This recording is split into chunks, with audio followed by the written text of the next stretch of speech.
नमस्कार दोस्तों, एडुटेरिया की करंट अफेयर वार्षिकी 2025 के 18 प्रैक्टिस सेटों के 11वें प्रैक्टिस सेट में आप सभी लोगों का स्वागत है। आज हम इस वीडियो में 11वें प्रैक्टिस सेट को सॉल्व करेंगे। तो अगर आप लोगों को वीडियो पसंद आए तो प्लीज़ वीडियो को लाइक करें, चैनल को सब्सक्राइब करें तथा ज़्यादा से ज़्यादा वीडियो को अपने दोस्तों के बीच में शेयर करें। और वीडियो संबंधित या फैक्ट से संबंधित कोई सुझाव हो तो प्लीज़ कमेंट करके हमें बताएं। तो चलिए शुरू करते हैं आज का प्रैक्टिस सेट। आज के प्रैक्टिस सेट का पहला प्रश्न है, किस राज्य सरकार ने जनवरी 2025 से दिसंबर 2027 तक भारतीय राष्ट्रीय खो खो टीम के लिए 15 करोड़ रुपए की परियोजना की घोषणा की है? तो यह घोषणा उड़ीसा सरकार के द्वारा किया गया। विकल्प सी जो इस प्रश्न का सही आंसर है। इसके अलावा अगर राष्ट्रीय खो खो टीम की बात कर लें या भारतीय राष्ट्रीय खो खो खेल का अगर बात कर लें तो वर्ष 2025 खो खो विश्व कप का यह पहला संस्करण यहाँ पे आयोजित किया गया था और यह 13 से 19 जनवरी 2025 तक इसका आयोजन भारत के नई दिल्ली स्थित इंदिरा गांधी एरिना में इसका आयोजन किया गया था। भारत ने पुरुष और महिला दोनों वर्गों में नेपाल को हराकर चैंपियन का ताज पहना था। ठीक है, इसका आयोजन नई दिल्ली में हुआ है, पहला संस्करण है। 13 से 19 जनवरी 2025 के बीच में इसको खेला गया है। इसके शुभंकर की बात करें तो तेजस और तारा पहले भारतीय राष्ट्रीय खो खो प्रतियोगिता का शुभंकर है। तेजस और तारा परियोजना की बात करें, इसका उद्देश्य क्या है, अर्थात जो ये 15 करोड़ रुपए देने की सरकार ने घोषणा की है, उड़ीसा सरकार ने, इसका उद्देश्य क्या है? तो खेल की प्रतिष्ठा को राष्ट्रीय और अंतर्राष्ट्रीय स्तर पर बढ़ावा देना इसका मुख्य उद्देश्य है। तो विकल्प सी जो है इस प्रश्न का सही आंसर है। अगला प्रश्न है, निम्नलिखित में से किस भारतीय स्टार्टअप ने हाल ही में फिनटेक और ऑनलाइन स्टॉक ट्रेडिंग पर ध्यान केंद्रित करते हुए वर्ष 2025 में यूनिकॉर्न का दर्जा हासिल किया? किस स्टार्टअप ने यह दर्जा हासिल किया? तो विकल्प बी जो इस प्रश्न का सही आंसर है। धन नाम का एक स्टार्टअप है, भारतीय स्टार्टअप है ये, और इसने ऑनलाइन स्टॉक ट्रेडिंग पर ध्यान केंद्रित करते हुए यूनिकॉर्न का दर्जा हासिल किया है। तो विकल्प बी जो इस प्रश्न का सही आंसर है। अगला प्रश्न देखते हैं, जनवरी 2025 तक भारत के मेट्रो रेल नेटवर्क के संबंध में निम्नलिखित कथनों पर विचार करें तथा सत्य कथन का चयन करें। ठीक है, एक एक कथन करके पढ़ते हैं। पहला कथन है, भारत दुनिया का चौथा सबसे बड़ा रेल मेट्रो नेटवर्क बन गया है। यह कथन गलत है। दूसरा कथन देखते हैं, भारत में मेट्रो का प्रचलन 1986 में कोलकाता से हुआ था। यह कथन भी गलत है। तीसरा कथन है, वर्तमान में भारत का मेट्रो रेल नेटवर्क 1000 किलोमीटर से अधिक हो चुका है। यह कथन सही है। इस प्रकार से विकल्प सी जो है इस प्रश्न का सही आंसर हो जाएगा। केवल कथन 3 जो है इसमें सत्य है। बाकी के 2 कथन कैसे असत्य हैं अगर हम इसकी जांच करें तो भारत दुनिया का चौथा नहीं बल्कि भारत दुनिया का तीसरा सबसे बड़ा मेट्रो नेटवर्क बना है। तीसरा सबसे बड़ा मेट्रो नेटवर्क बना है। इससे पहले 2 देश कौन से हैं? तो पहले स्थान पे चीन है, दूसरे स्थान पे यूएसए है, तीसरे स्थान पे अपना भारत है, चौथे स्थान पे जापान है और 5वें स्थान पे साउथ कोरिया है। इस क्रम को एक बार फिर से सुन लीजिए। पहले स्थान पे चीन है, दूसरे स्थान पे अमेरिका है, तीसरे स्थान पे भारत है, चौथे स्थान पे जापान है, 5वें स्थान पे साउथ कोरिया है। ये मेट्रो नेटवर्क की हमने बात की है। इसके अलावा देखेंगे कि भारत में मेट्रो का प्रचलन 1986 में कोलकाता में हुआ, ये सही है, लेकिन 1986 में हुआ ये गलत है। 24 अक्टूबर 1984 को पहली बार भारत में कोलकाता में मेट्रो का परिचालन किया गया था। तो ये इसलिए ये विकल्प जो है, कथन जो है ये गलत है। इस प्रकार से अगर देखें भारत में जो मेट्रो रेल नेटवर्क है इसकी कुल लंबाई देखें तो मई 2025 तक भारत में रेल मेट्रो का नेटवर्क का जो लंबाई है वो 1013 किलोमीटर तक का हो गया है। तो विकल्प सी जो है इस प्रश्न का सही आंसर है। अगला प्रश्न देखते हैं, 7 महाद्वीपों की 7 सबसे ऊंची चोटियों पर चढ़ने वाली दुनिया की सबसे कम उम्र की महिला, यहाँ पे महिला की बात की जा रही है। ठीक है, तो दुनिया की 7 सबसे ऊंची चोटियों पर चढ़ने वाली दुनिया की सबसे कम उम्र की महिला कौन बनी है? तो ये काम्या कार्तिकेयन बनी है। विकल्प बी जो इस प्रश्न का सही आंसर है। इनका उम्र 17 ईयर्स है, यह 17 वर्ष की महिला है और ये दुनिया की 7 सबसे ऊंची चोटियों पर चढ़ने वाली सबसे कम उम्र की महिला बनी है। वहीं पर अगर पुरुष वर्ग की बात करें तो विश्वनाथ कार्तिकेयन जिनका उम्र 16 वर्ष है, ये भारत के पहले तथा दुनिया के दूसरे ऐसे सबसे कम उम्र के व्यक्ति हैं जो इस 7 समिट को इन्होंने भी पूरा किया है। इसके अलावा अगर हम कुछ अन्य तथ्यों की बात करें तो आप यहाँ पर देख सकते हैं कि दुनिया में विश्व में कौन से 7 महाद्वीप हैं और उन अलग अलग महाद्वीपों की कौन सी सबसे ऊंची चोटियाँ है। तो सबसे पहले हम एशिया महाद्वीप की बात कर लेते हैं। एशिया महाद्वीप की सबसे ऊंची चोटी का नाम है माउंट एवरेस्ट। अफ्रीका महाद्वीप की सबसे ऊंची चोटी का नाम है माउंट किलिमंजारो। यूरोप महाद्वीप की सबसे ऊंची चोटी का नाम है माउंट एल्ब्रस। उत्तरी अमेरिका महाद्वीप की सबसे ऊंची चोटी का नाम है डेनाली। दक्षिण अमेरिका की सबसे ऊंची चोटी का नाम है अकांकगुआ और अंटार्कटिका महाद्वीप की सबसे ऊंची चोटी का नाम है माउंट विंसन। जब आखिरी और अंतिम में ओशिनिया महाद्वीप की सबसे ऊंची चोटी का नाम है पुंचक जया या इसी को कोसियस जको भी कहते हैं, कोसियस जको के नाम से जानते हैं। तो ओशियन महाद्वीप की सबसे ऊंची चोटी का नाम पुंचक जया या कोसियस जको के नाम से इसको जाना जाता है। तो इस प्रकार से 7 ये महाद्वीप हैं जिन पर काम्या कार्तिकेय जी ने सफलतापूर्वक चढ़ाई की है। तो विकल्प बी जो इस प्रश्न का सही आंसर है। काम्या कार्तिकेयन जी ये मुंबई की रहने वाली है, मुंबई महाराष्ट्र की रहने वाली है, ठीक है।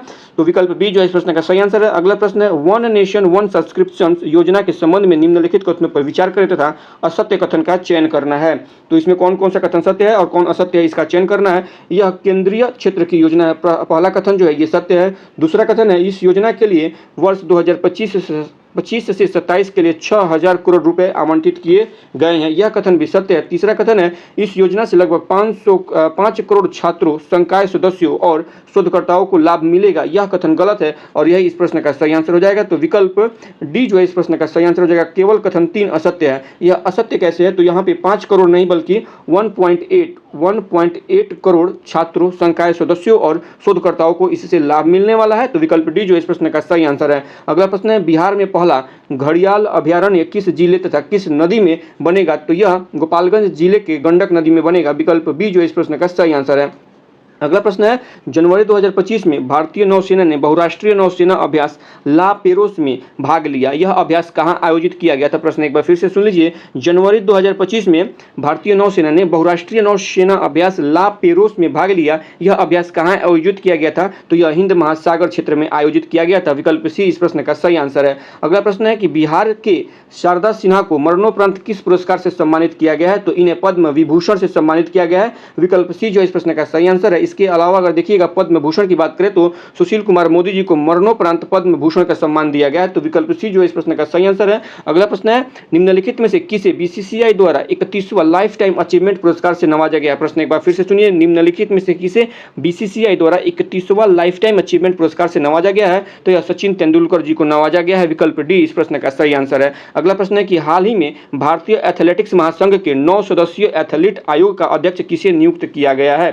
प्रश्न एक बार फिर से सुन लीजिए कि हाल ही में भारतीय एथलेटिक्स महासंघ के 9 सदस्यीय एथलेटिक आयोग का अध्यक्ष किसे नियुक्त किया गया है, तो यह अंजू बाबी जॉर्ज जी को नियुक्त किया गया। विकल्प बी जो इस प्रश्न का सही आंसर है। अगला प्रश्न देखते हैं, उस स्वदेशी माइक्रो मिसाइल सिस्टम का नाम क्या है जिसका भारत ने हाल ही में सफलतापूर्वक परीक्षण किया है। प्रश्न एक बार फिर से सुनिए, उस स्वदेशी माइक्रो मिसाइल सिस्टम का क्या नाम है जिसका भारत ने हाल ही में सफलतापूर्वक परीक्षण किया है, तो इसका नाम भार्गवास्त्र है। विकल्प ए जो इस प्रश्न का सही आंसर है, भार्गवास्त्र। इस माइक्रो मिसाइल सिस्टम का नाम है भार्गवास्त्र। अगर बात करें इसको तैयार किसने किया है, तो इसको इस बार डीआरडीओ के द्वारा यह तैयार नहीं किया गया है बल्कि solar defence and aerospace limited के द्वारा इसको तैयार किया गया है।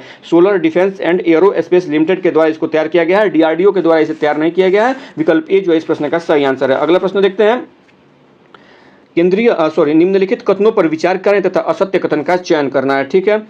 केंद्रीय बजट 2025-26 में ग्रीन एनर्जी कॉरिडोर 3.0 की घोषणा की गई है, यह कथन जो है सत्य है। अगला कथन देखते हैं, इस योजना के अंतर्गत नवीकरणीय ऊर्जा उत्पादन और वितरण के लिए 25,000 करोड़ रुपए का प्रावधान किया गया है, यह कथन भी बिल्कुल सत्य है। अगला कथन है, योजना का मुख्य उद्देश्य हाइड्रोजन आयात को बढ़ावा देना है, यह कथन बिल्कुल गलत है और यही इस प्रश्न का सही आंसर हो जाएगा। तो विकल्प डी जो इस प्रश्न का सही आंसर है। केवल कथन 3 असत्य है। यह कथन कैसे असत्य है या इसके बारे में यानी ग्रीन एनर्जी कॉरिडोर के बारे में अगर हम कुछ अन्य तथ्यों को देखें तो ग्रीन एनर्जी कॉरिडोर 3.0 का मुख्य उद्देश्य भारत के नवीकरणीय ऊर्जा लक्ष्यों को पूरा करने के लिए स्टील और हरित हाइड्रोजन जैसे उद्योगों को विश्वसनीय आपूर्ति सुनिश्चित करना है। इसके लिए नवीकरणीय ऊर्जा की निकासी और परिवेशन की क्षमता बढ़ाना है, ठीक है। इसलिए कथन 3 जो है ये गलत है। तो विकल्प डी जो इस प्रश्न का सही आंसर है। अगला प्रश्न देखते हैं, टाइफून यागी से प्रभावित म्यांमार, लाओस और वियतनाम की मदद के लिए भारत द्वारा डैश ऑपरेशन लॉन्च किया गया था। कौन सा ऑपरेशन लॉन्च किया गया है, प्रश्न एक बार फिर से सुन लीजिए। टाइफून यागी से प्रभावित म्यांमार, लाओस और वियतनाम की मदद के लिए भारत द्वारा डैश ऑपरेशन लॉन्च किया गया है, तो यह भारत के द्वारा ऑपरेशन सद्भाव लॉन्च किया गया था। विकल्प ए जो इस प्रश्न का सही आंसर है। अगर यहाँ पर हम दूसरे विकल्प की बी विकल्प की बात करें ऑपरेशन बर्मा की, तो यह मार्च 2025 में म्यांमार में आए भूकंप पीड़ितों को चिकित्सकीय सहायता देने के लिए ऑपरेशन ब्रह्मा भारत के द्वारा चलाया गया था, ठीक है। इस प्रकार से इस प्रश्न का सही आंसर हो जाएगा विकल्प ए ऑपरेशन सद्भाव। अगला प्रश्न देखते हैं, भारत की आर्थिक समीक्षा वर्ष 2024-25 के संबंध में निम्नलिखित कथनों पर विचार करें तथा सत्य कथन का चयन करें। पहला कथन है, वैश्विक सेवा निर्यात में भारत 5वें स्थान पर है, यह कथन गलत है, ठीक है। दूसरा कथन है, वित्त वर्ष 2025 में औद्योगिक क्षेत्र में 6.2% की वृद्धि होने की उम्मीद है। ठीक है, यह कथन सही है। तीसरा कथन है खाद्य प्रसंस्करण निर्यात 46.44 माफ कीजिएगा 46.44 बिलियन अमेरिकी डॉलर तक पहुंच गया है, यह कथन भी सही है। और यहाँ पे सत्य कथन पूछा जा रहा है तो विकल्प बी जो है इस प्रश्न का सही आंसर हो जाएगा। कथन 2 और 3 असत्य है। कथन 1 असत्य क्यों है? क्योंकि वैश्विक सेवा निर्यात में भारत 5वें स्थान पर नहीं बल्कि भारत का स्थान 7वां है, 7th रैंक पे इंडिया है, इसलिए कथन 1 जो था वो गलत था। अगला प्रश्न देखते हैं, हाल ही में किस राज्य सरकार द्वारा भारतीय सेना, पुलिस और अर्धसैनिक बलों में शामिल होने के इच्छुक युवाओं के लिए एक विशेष भर्ती पूर्व परीक्षण कार्यक्रम पार्थ योजना की शुरुआत की गई है? तो यह किस राज्य सरकार के द्वारा शुरू किया गया है इस योजना को? तो मध्य प्रदेश राज्य सरकार के द्वारा यह योजना शुरू की गई है। विकल्प ए जो है इस प्रश्न का सही आंसर है। अगला प्रश्न देखते हैं, जनवरी 2025 में भारतीय एथलेटिक्स महासंघ AFI athletics federation of India के अध्यक्ष चुने गए हैं। कौन चुने गए हैं? तो इसका सही आंसर हो जाएगा विकल्प ए बहादुर सिंह सागू। बहादुर सिंह सागू को AFI अर्थात एथलेटिक फेडरेशन ऑफ इंडिया का अध्यक्ष चुना गया है, बहादुर सिंह सागू को। इसके पहले आदिलेश सुमरीवाला इसके पहले AFI के अध्यक्ष थे, आदिलेश सुमरीवाला, जो कि 2012 से कार्यरत थे। और बात करें AFI भारतीय एथलेटिक महासंघ की तो इसकी स्थापना 1946 में हुई थी। AFI की स्थापना 1946 में हुई थी। वर्तमान में इसके अध्यक्ष हैं बहादुर सिंह सागू और इससे पहले इसके अध्यक्ष कौन थे? आदिलेश सुमरीवाला इसके अध्यक्ष थे, जो 2012 से कार्यरत थे। तो विकल्प ए जो है इस प्रश्न का सही आंसर है। अगला प्रश्न देखते हैं, Jammu Kashmir and Ladakh through the ages नामक पुस्तक का विमोचन किसके द्वारा किया गया है? तो यह विमोचन जो है अमित शाह जी के द्वारा किया गया है। विकल्प डी जो इस प्रश्न का सही आंसर है। अगला प्रश्न है, भारत में रामसर स्थलों के संबंध में विचार करें तथा असत्य कथन का चयन करें। ठीक है, तो सबसे पहला कथन पढ़ते हैं कि भारत में 6 नए रामसर स्थलों को जोड़ा गया है, जिससे कुल रामसर स्थलों की संख्या जो है वो 90 हो गई है। यह कथन गलत है। ठीक है, असत्य है। दूसरा कथन है, झारखंड में उझवा झील को रामसर स्थल से जोड़ा गया है। यह कथन बिल्कुल सही है। तीसरा कथन है, सिक्किम का पहला रामसर स्थल खेचियो पलरी वेटलैंड को जोड़ा गया है। यह कथन भी सही है। इस प्रकार से आप देखेंगे कि इस प्रश्न का सही आंसर हो जाएगा विकल्प ए, केवल कथन 1 जो है वो गलत है। इसके अलावा अगर हम रामसर स्थल के बारे में बात करें, रामसर स्थल और भारत के बारे में बात करें, तो रामसर स्थल का मतलब क्या होता है सबसे पहले आप ये समझ लीजिए। तो वैसे भू क्षेत्र जो पूरे समय या कुछ समय के लिए जल से भरे होते हैं या दलदली जो क्षेत्र होता है उसी को मुख्य रूप से हम रामसर स्थल कहते हैं। रामसर स्थल या इसका सम्मेलन की स्थापना कहाँ हुई थी? तो सबसे पहले 1971 में 1971 में सबसे पहले ईरान के रामसर शहर में इसका सम्मेलन हुआ था। यह एक अंतर्राष्ट्रीय संधि है जिसका उद्देश्य वेटलैंड क्षेत्रों का संरक्षण और सतत उपयोग सुनिश्चित करना है। इसके अलावा देखिएगा कि भारत इसमें कब शामिल हुआ या भारत इसका हिस्सा कब बना है। तो भारत ने इस संधि को 1 फरवरी 1982 को स्वीकार किया था और उसी के साथ भारत के प्रथम 2 वेटलैंड कौन कौन बने? तो एक है केवलादेव राष्ट्रीय उद्यान था उस समय, जो कि राजस्थान में स्थित है, और एक है चिल्का झील, उड़ीसा का चिल्का झील। ये 2 ऐसे रामसर साइट्स थे जो उस समय वेटलैंड के लिए भारत की तरफ से चुने गए थे। इसके अलावा अगर कुछ अन्य तथ्यों की बात करें तो भारत में वर्तमान में सबसे बड़ा वेटलैंड कौन है? वेटलैंड या आर्द्र भूमि स्तर कौन है भारत में? तो आप देखेंगे तो ये सुंदरवन वेस्ट बंगाल का सुंदरवन हो जाता है सबसे बड़ा। सबसे छोटा बात करें तो रेणुका झील, हिमाचल प्रदेश का रेणुका झील है। और सबसे ज़्यादा रामसर स्थल कहाँ है? तो सबसे ज़्यादा रामसर स्थल तमिलनाडु में है, 20 रामसर स्थल है तमिलनाडु में। उत्तर प्रदेश में 10 रामसर स्थल है और बिहार में 3 रामसर स्थल हैं। एक बार फिर से सुन लीजिए, सबसे ज़्यादा रामसर स्थल तमिलनाडु में है 20, उत्तर प्रदेश में 10 है और बिहार में रामसर स्थलों की संख्या 3 है। ठीक है, इस प्रकार से विकल्प ए जो इस प्रश्न का सही आंसर है। अगला प्रश्न देखते हैं, 18वें प्रवासी भारतीय दिवस के मुख्य अतिथि कौन थे? तो यह त्रिनिदाद एवं टोबैगो के राष्ट्रपति थे, जो कि 18वें प्रवासी भारतीय दिवस के मुख्य अतिथि थे। अगर बात करें इनके नाम की तो महामहिम क्रिस्टिन कार्ला कंगाल ये त्रिनिदाद एवं टोबैगो के राष्ट्रपति हैं और इन्होंने वर्चुअली माध्यम से उपस्थित सदस्यों को संबोधित किया था। यह मतलब फिजिकली कहिए तो ये यहाँ पे उपस्थित नहीं थे, भारत में नहीं आए थे और वहाँ से अपने ही देश से इन्होंने वर्चुअली जो भी अतिथिगण थे उनका इन्होंने संबोधन किया है। इसके अलावा अगर बात करें प्रवासी भारतीय दिवस कब मनाया जाता है तो मुख्य रूप से यह 9 जनवरी को मनाया जाता है, लेकिन आयोजन जो है वो 8 से 10 जनवरी 3 दिनों का आयोजन किया जाता है इसके बीच में। और इस बार का जो आयोजन है वो उड़ीसा के भुवनेश्वर में इस बार का आयोजन किया गया था। अगर बात करें इसके थीम की तो इस बार का जो थीम रखा गया है वर्ष 2025 का वह विकसित भारत में प्रवासी भारतीयों का योगदान 18वें प्रवासी भारतीय दिवस का थीम था। एक बार फिर से सुन लीजिए, 18वें प्रवासी भारतीय दिवस 2025 का थीम क्या था? तो विकसित भारत में प्रवासी भारतीयों का योगदान इसका थीम था। तो विकल्प बी जो है इस प्रश्न का सही आंसर है। अगला प्रश्न है कि 23वीं राष्ट्रीय पैरा एथलेटिक्स चैंपियनशिप का आयोजन कहाँ किया गया? प्रश्न एक बार फिर से सुन लीजिए, 23वीं राष्ट्रीय पैरा एथलेटिक्स चैंपियनशिप का आयोजन कहाँ किया गया? तो इसका आयोजन जो है तमिलनाडु में किया गया। विकल्प बी जो है इस प्रश्न का सही आंसर है। अगला प्रश्न है, बेटी बचाओ बेटी पढ़ाओ अभियान की एक दशक की उपलब्धियां इस प्रकार हैं। प्रश्न एक बार फिर से सुन लीजिए, बेटी बचाओ बेटी पढ़ाओ अभियान की एक दशक की उपलब्धियां इस प्रकार हैं और इसमें सत्य कथन का चयन करना है। जन्म के समय लिंगानुपात 918 से बढ़कर 950 हो गई है, यह कथन पूर्ण रूप से गलत है। दूसरा कथन है, माध्यमिक शिक्षा में लड़कियों का नामांकन दर 75.51% से बढ़कर 78 हो गया है, यह कथन सत्य है। तीसरा कथन है, संस्थागत प्रसव दर 61% से बढ़कर 97.3% हो गया है, यह कथन भी सही है। तो और प्रश्न में सत्य कथन पूछा गया है, तो विकल्प बी इसका सही आंसर हो जाएगा। केवल कथन 2 और 3 सत्य हैं, तो विकल्प बी इसका सही आंसर हो जाएगा। पहला जो कथन है ये गलत क्यों है?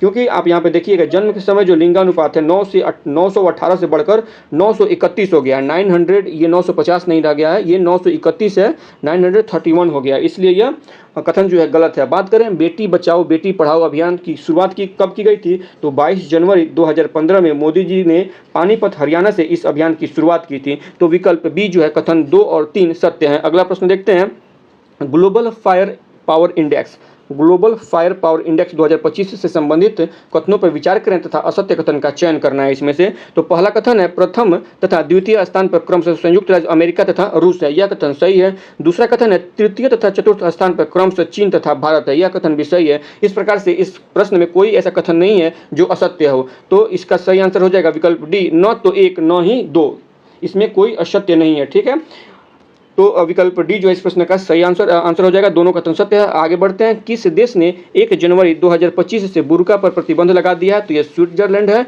विकल्प बी इसका सही आंसर हो जाएगा। स्विट्जरलैंड ने 1 जनवरी 2025 से बुर्का पर प्रतिबंध लगा दिया है। अगला प्रश्न है कि किस देश की राष्ट्रपति ने वर्ष 2025 को हैंड इन हैंड थीम के साथ समुदाय का वर्ष घोषित किया है? प्रश्न एक बार फिर से सुन लीजिएगा कि किस देश के राष्ट्रपति ने 2025 को हैंड इन हैंड थीम के साथ समुदाय का वर्ष घोषित किया है? तो इसका सही आंसर हो जाएगा विकल्प ए, यूएई के राष्ट्रपति शेख मोहम्मद बिन जायद अल नाहयान के द्वारा यह घोषणा किया गया है। ठीक है, विकल्प ए इस प्रश्न का सही आंसर है। आगे बढ़ते हैं, श्वेत क्रांति 2.0 के लिए मानक संचालन प्रक्रिया का शुभारंभ किस मंत्रालय ने किया है? तो इसका जो शुभारंभ है यह सहकारिता मंत्रालय के द्वारा किया गया, विकल्प सी इस प्रश्न का सही आंसर है। अगला प्रश्न है, एशिया प्रशांत क्षेत्र में निवेश से संबंधित कथनों पर विचार करें तथा सत्य कथन का चयन करें। प्रश्न एक बार फिर से सुन लीजिए, एशिया प्रशांत क्षेत्र में निवेश से संबंधित कथनों पर विचार करें तथा सत्य कथन का चयन करें। पहला कथन है कि मुंबई 8वें स्थान पर है, यह कथन सत्य है। दूसरा कथन है दिल्ली 5वें स्थान पर है, यह कथन भी सही है। तीसरा कथन है टोक्यो दूसरे स्थान पर है, यह कथन भी सही है। चौथा और अंतिम कथन है सिडनी पहले स्थान पर है, तो यह कथन भी सही है। इस प्रकार से विकल्प यहाँ पे सत्य कथन पूछा जा रहा है, तो इनमें से सभी सत्य है, विकल्प बी जो इस प्रश्न का सही आंसर है। अगला प्रश्न देखते हैं, किस न्यायाधीश को बीसीसीआई का लोकपाल और नैतिकता अधिकारी नियुक्त किया गया है? प्रश्न एक बार फिर से सुनिए, किस न्यायाधीश को बीसीसीआई का लोकपाल और नैतिकता अधिकारी नियुक्त किया गया है? तो इस न्यायाधीश का नाम है न्यायमूर्ति अरुण मिश्रा जी, विकल्प सी इस प्रश्न का सही आंसर है। न्यायमूर्ति अरुण मिश्रा जी को बीसीसीआई का लोकपाल और नैतिकता अधिकारी नियुक्त किया गया है। अगला प्रश्न देखते हैं, केंद्र सरकार द्वारा 6 जनवरी 2025 को किस क्षेत्र के लिए एक नई उत्पादन लिंक्ड प्रोत्साहन योजना की घोषणा की गई है? प्रश्न एक बार फिर से सुनिएगा, केंद्र सरकार द्वारा 6 जनवरी 2025 को किस क्षेत्र के लिए एक नई उत्पादन लिंक्ड प्रोत्साहन योजना की घोषणा की गई है? इसका सही आंसर हो जाएगा विकल्प ए, स्टील क्षेत्र के लिए इस योजना की घोषणा की गई है, स्टील क्षेत्र के लिए, विकल्प ए जो इस प्रश्न का सही आंसर है। अगला प्रश्न है कि हाल ही में नागपुर के बाला साहेब ठाकरे गोरेवाला अंतर्राष्ट्रीय प्राणी उद्यान में 3 बाघ और 1 तेंदुए का किस वायरस के कारण मर गए? ठीक है, तो उस वायरस का नाम बताना है। उस वायरस का नाम है H5N1, विकल्प बी जो इस प्रश्न का सही आंसर है। H5N1 अगर इसको बात करें H5N1 की बात करें तो इसको एवियन इन्फ्लुएंजा या बर्ड फ्लू के नाम से भी जाना जाता है। H5N1 को एवियन इन्फ्लुएंजा या बर्ड फ्लू के नाम से भी जाना जाता है। यह इन्फ्लुएंजा ए वायरस का एक प्रकार है जो मुख्य रूप से पक्षियों को प्रभावित करता है, लेकिन मनुष्यों और अन्य जानवरों को भी संक्रमित कर सकता है। तो जाहिर सी बात है, इसी संक्रमण की वजह से 3 बाघ और 1 तेंदुओं की मौत हो गई है। इसके अलावा अगर H1N1 की बात करें तो इसका अन्य नाम स्वाइन फ्लू है, या इस H1N1 को स्वाइन फ्लू के नाम से जाना जाता है। मुख्य रूप से यह सूअरों को संक्रमित करता है, साथ ही साथ यह कुछ कारकों या कुछ केसेस में देखा जाए तो यह मनुष्यों को भी संक्रमित करता है। तो H1N1 का दूसरा नाम स्वाइन फ्लू है, वहीं पर H5N1 को एवियन इन्फ्लुएंजा या बर्ड फ्लू के नाम से भी जाना जाता है। तो H1N1 को स्वाइन फ्लू कहते हैं और H5N1 को बर्ड फ्लू कहते हैं। तो विकल्प बी जो इस प्रश्न का सही आंसर होगा। ठीक है, अगला प्रश्न देखते हैं। रायसीना मध्य पूर्व सम्मेलन के संबंध में निम्नलिखित कथनों पर विचार करें तथा उपयुक्त में से कौन सा कथन गलत है। गलत कथन का यहाँ पे चयन करना है। तो चलिए एक एक करके इन कथनों को देखते हैं। इसका आयोजन सऊदी अरब में किया गया था, यह कथन जो है गलत है। ठीक है, यह कथन गलत है। अगला कथन है भारतीय प्रधानमंत्री मोदी जी ने इसके मुख्य अतिथि थे, यह कथन भी गलत है।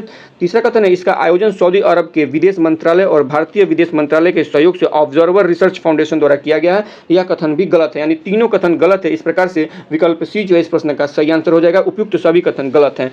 ये कथन गलत कैसे हैं? तो इसका आयोजन जो है सऊदी अरब में नहीं किया गया है, यूएई की राजधानी आबू धाबी में इसका आयोजन किया गया था, इसलिए पहला कथन गलत है। दूसरा कथन भारतीय प्रधानमंत्री मोदी जी इसके मुख्य अतिथि नहीं थे, बल्कि भारत के विदेश मंत्री डॉक्टर एस जयशंकर जी इसके मुख्य अतिथि थे, इसलिए दूसरा कथन गलत है। तीसरा कथन इसका आयोजन सऊदी अरब के विदेश मंत्रालय के द्वारा नहीं, बल्कि इसका आयोजन यूएई के विदेश मंत्रालय के द्वारा और भारतीय विदेश मंत्रालय के सहयोग से ऑब्जर्वर रिसर्च फाउंडेशन के द्वारा किया गया था, इसलिए कथन 3 भी जो है वो गलत था। तो विकल्प सी जो है इस प्रश्न का सही आंसर हो जाएगा। अगला प्रश्न देखते हैं।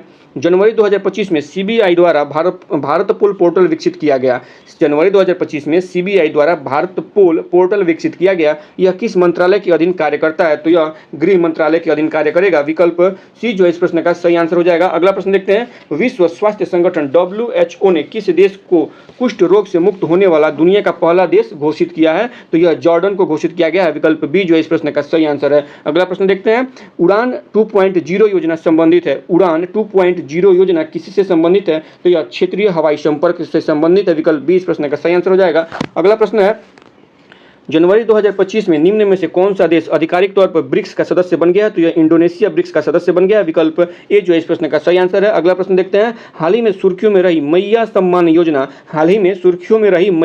योजना किस राज्य सरकार द्वारा शुरू किया गया? तो यह योजना झारखंड राज्य सरकार के द्वारा शुरू किया गया। विकल्प सी इस प्रश्न का सही आंसर है। अगला प्रश्न है। राज्य को समृद्ध, नवीन और आत्मनिर्भर बनाने के लिए एक दीर्घकालिक रोड मैप स्वर्णांध विजन 2047 किस राज्य द्वारा पेश किया गया है? एक बार इस रोड मैप का नाम सुन लीजिए। स्वर्णांध विजन 2047। स्वर्णांध विजन 2047 किस राज्य के द्वारा पेश किया गया है? तो यह आंध्र प्रदेश राज्य के द्वारा पेश किया गया है। विकल्प बी जो इस प्रश्न का सही आंसर है। अगला प्रश्न है कि महिला हॉकी इंडिया लीग का पहला खिताब किस टीम ने जीता है? तो यह खिताब ओडिशा वॉरियर्स ने जीता है। विकल्प डी जो इस प्रश्न का सही आंसर है। प्रश्न एक बार फिर से सुन लीजिए। महिला हॉकी इंडिया लीग का पहला खिताब किस टीम ने जीता है? ओडिशा वॉरियर्स ने यह खिताब जीता है। विकल्प डी जो इस प्रश्न का सही आंसर है। अगला प्रश्न है। दुनिया की पहली 300 मेगावाट संपीड़ित वायु ऊर्जा भंडारण सुविधा स्थापित किया गया है किस देश के द्वारा या किस देश में स्थापित किया गया है? प्रश्न एक बार फिर से सुनिएगा। दुनिया की पहली 300 मेगावाट संपीड़ित वायु ऊर्जा भंडारण सुविधा स्थापित किया गया है, चीन में किया गया है। विकल्प सी जो है इस प्रश्न का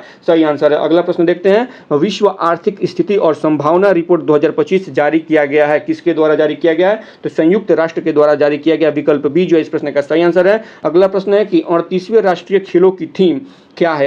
38वें राष्ट्रीय खेलों की थीम ग्रीन गेम्स है। विकल्प ए जो है इस प्रश्न का सही आंसर है। अगला प्रश्न है। हाल ही में इलेक्ट्रॉनिक्स और सूचना प्रौद्योगिकी मंत्रालय द्वारा जारी भारत की डिजिटल अर्थव्यवस्था का आकलन और माप रिपोर्ट के अनुसार वर्ष 2022-23 में डिजिटल अर्थव्यवस्था का भारत के सकल घरेलू उत्पाद में योगदान है। कितना योगदान है? प्रश्न एक बार फिर से सुन लीजिए। प्रश्न लंबा है, इस बार फिर से एक बार इसे सुनिए कि हाल ही में इलेक्ट्रॉनिक्स और सूचना प्रौद्योगिकी मंत्रालय द्वारा जारी भारत की डिजिटल अर्थव्यवस्था का आकलन और माप रिपोर्ट के अनुसार वर्ष 2022-23 में डिजिटल अर्थव्यवस्था का भारत के सकल घरेलू उत्पाद में योगदान है 11.74%। यह योगदान है। विकल्प ए जो इस प्रश्न का सही आंसर है। अगला प्रश्न है।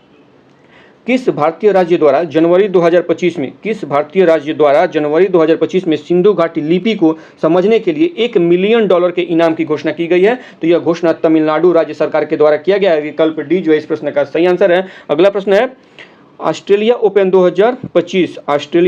2025 का पुरुष एकल का खिताब किसने जीता है? तो यह खिताब जैनिक सिनर ने जीता है। विकल्प बी जो इस प्रश्न का सही आंसर है, जैनिक सिनर ने ऑस्ट्रेलिया ओपन 2025 का पुरुष एकल का खिताब जीता है। अगला प्रश्न है India sugar and bio energy सम्मेलन, India sugar and bio energy सम्मेलन के निष्कर्ष के अनुसार भारत विश्व का डैश सबसे बड़ा इथेनॉल उत्पादक एवं डैश सबसे बड़ा उपभोक्ता बन गया है। तो इसका सही आंसर हो जाएगा विकल्प सी तीसरा, अर्थात India sugar and bio energy सम्मेलन के निष्कर्ष के अनुसार भारत विश्व का तीसरा सबसे बड़ा एथेनॉल उत्पादक एवं तीसरा ही सबसे बड़ा उपभोक्ता देश बन गया है। तो विकल्प सी जो इस प्रश्न का सही आंसर है। अगला प्रश्न देखते हैं, हमेशा समाचार पत्रों में चर्चा में रहने वाला CAR-T यानी CAR-T थेरेपी संबंधित है, किससे संबंधित है? तो यह रक्त कैंसर से संबंधित है। विकल्प ए जो इस प्रश्न का सही आंसर है। अगला प्रश्न है जनवरी 2025 में असम सरकार द्वारा गुणोत्सव 2025 की शुरुआत की गई, यह संबंधित है। प्रश्न एक बार फिर से सुनिएगा, जनवरी 2025 में असम सरकार द्वारा गुणोत्सव 2025 की शुरुआत की गई,